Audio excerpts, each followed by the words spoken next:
ഭക്തികാവ്യങ്ങളുടെ മഹാകവി പൂന്താനം നമ്പൂതിരിയെ അനുസ്മരിച്ച് സംഘടിപ്പിച്ച പൂന്താന ദിനാഘോഷം ഭക്തിനിർഭരമായ അന്തരീക്ഷത്തിൽ നടന്നു.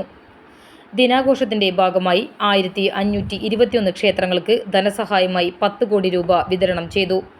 ദേവസ്വം മന്ത്രി VN വാസവൻ ചടങ്ങിന്റെ ഉദ്ഘാടനം നിർവഹിച്ചു.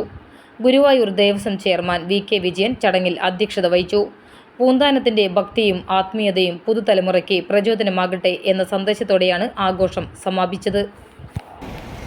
പൂന്താനം അവാർഡ് ഇന്ന് പൂന്താനം ദിനമാണ്. 2 ഗുരുവായൂർ ദേവസ്വവുമായി ബന്ധപ്പെട്ട വിവിധ ക്ഷേത്രങ്ങൾക്ക് വർഷം തോറും നൽകുന്ന സഹായധന വിതരണം, 3 പുതിയ പദ്ധതികളുടെ ഔപചാരികമായ ഉദ്ഘാടനം.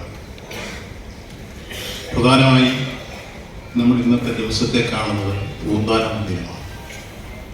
പൂന്താനം മലപ്പുറം ജില്ലയിലെ വള്ളുവനാടൻ താലൂക്കിൽ നെന്മേനി അംശത്തിലുള്ള പൂന്താനം ഇല്ലത്തിൽ 1547 ജനിച്ചത്.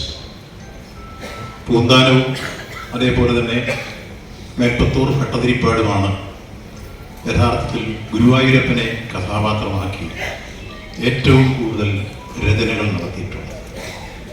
അതിൽ മേൽപ്പത്തൂർ ഭട്ടതിരിപ്പാടും പൂന്താനവുമൊക്കെ വരുന്നതിന് മുമ്പ് മലയാള ഭാഷയ്ക്ക് വലിയ രൂപത്തിലുള്ള സംഭാവനകൾ കൊണ്ട്